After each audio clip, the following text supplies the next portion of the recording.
ابو خاتم النبوة طالبان ورونو خاتم النبوت چیو دا د نبی صلی الله علیه وسلم د دواړو وګو په مابین کې چپ طرف ته عردوف ورته وایي عردوف داسې موږ رشپېلک ورته وایو د انسان په دې وزر کې شاته هډوکی چې ده داسې لاس غوندې داسې یو هډوکی ده د دې په دې سر باندې دلته یوه علامه وله چې دې ته مهر نبوت ویلې خو تاسې لږ طالبانو ځان پوه کوئ په خبر باندې خلکو کې چې مشهوره د یو شی ده اما حقیقت بل شی ده ګورئ قاضي عیاض رحمه الله هغه وایي چې دا هغه چې ده دا مهر نبوت دا اثر د شق صدری و کله چې د نبی علیه السلام شق د صدری وسو صلی الله علیه وسلم دیغه د شق د صدری نه وروسته بیا دغه مهر نبوت رامنځته سو امام نووي د قاضي عیاض په خبره رد کړی ده وایي شق صدری خو په سینه کې و مهر نبوت شاته و نو څنګه کیدلی سي چې دا اثر سو نو خو اثر چې سی بیا خدا معنا چې دلته نو امام قرطبي هم د امام نووي ننګه کړې ده امام نووي و امام قرطبي په قاضي عیاض رد کړی ده خو ابن حجر راجګ سوی په فتح الباري کې هغه د قاضي عیاض خبره مؤیده ګرځولې وی اصل کې امام نووي او قرطبي غلط سوي دي اصل کې مسئله داسې ده دغه مهر نبوت د رسول الله د اوږو په مابین کې د زوکړې د زمانې نه نو اگر چې یو روایت داسې ده چې نبی علیه السلام پیدا سو د مهر نبوت و ابن حجر وی رحمه الله په فتح الباري کې وی اثبت دا ده چې دا مهر نبوت چې و دا د هغه نه را شروع څه ورته وایي کله چې د نبی علیه السلام شق د صدری وسو اثر دا معنا نه د قاضي عیاض د خبرې چې شق د صدری وسو له همدغه نه وروسته څنګه چې بیرته وګنډه ملکو نو شاته مهر نبوت هم پې باندې ولګاو اثر دا معنا نه چې د دې زخم علامات هغه خو دلته نو مهر نبوت هم دلته نو اصل کې د قاضي عیاض خبره معتبره ده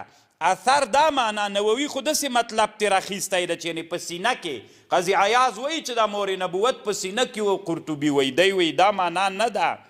اثر دا معنا چې دلته شق د صدري راغی بیرته چې سینه وګنډله شاته مهر نبوت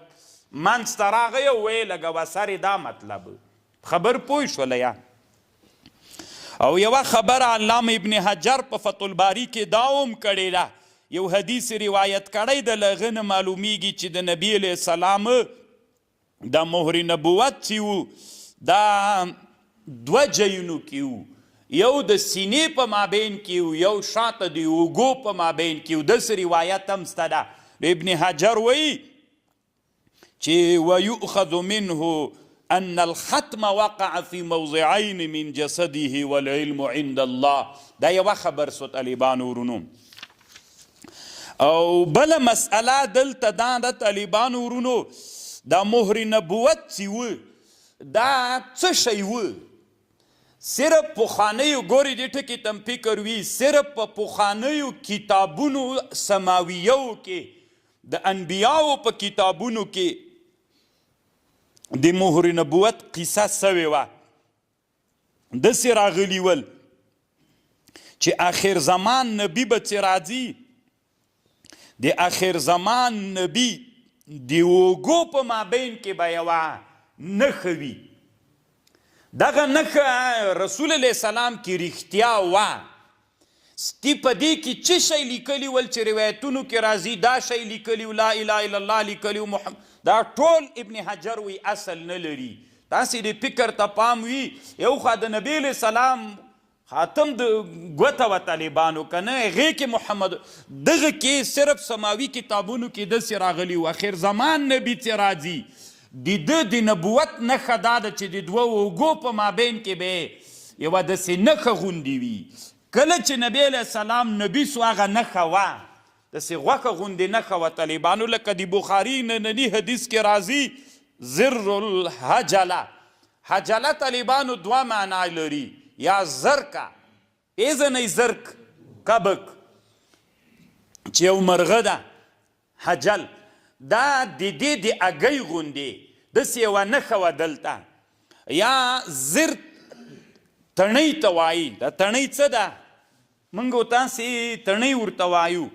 بعضې خلک ګروي ورته وایي که نه تڼۍ. دا تڼۍ زر الحجله ډولۍ ته وایي. پخوا زمانه کې به ناوې چې راوړله بیا به یوه کوټه غوندې جوړه کړله، په اوښ باندې پاس ته به حجله ویلې، د هغې ته به بیا ناوې به چې کې کېنولې وه، پردې به یې راکته کړلې د ناوې د کوټې، بیا به هغې ته تڼۍ ور واچوله. نو زر الحجله لکه هغه تڼۍ د کوټې د حجلې داسې وه طالبانو ورونو. نور لیکل دا هیڅ ثابت نه ول. علامه ابن حجر رحمه الله لیکي په فتح الباري کې لیکل ثابت نه ول. لکه مثلا بعضې روایتونو کې راځي په ان الله وحده لا شریک له، یا داسې پکې لیکلي وو توجه حیث کنت فانک منصور. هیڅ شی لیکل ثابت نه ول طالبان، بس داسې یوه غوښه غوندې وه. پخوانیو کتابونو کې راغلي وو چې دغه غوښه د یو د اخریني نبي نښه ده، هغسې وه رښتیا طالبان. او دا روایات هم په دې کې مختلف راغلي، تقریبا تر 100 روایاتو راغلي دي. سبل الهدا کې علامه صالحي شامی کله وایي چې دا لکه خالونه داسې ول، کله وایي لکه هګۍ داسې وه. هر صحابي ته ځان ته غوندې ښکاره سوی وله، نو دا د مهر النبوت نښه وله. درځه. بسم الله الرحمن الرحیم. وبسند متصل من الى البخاري قال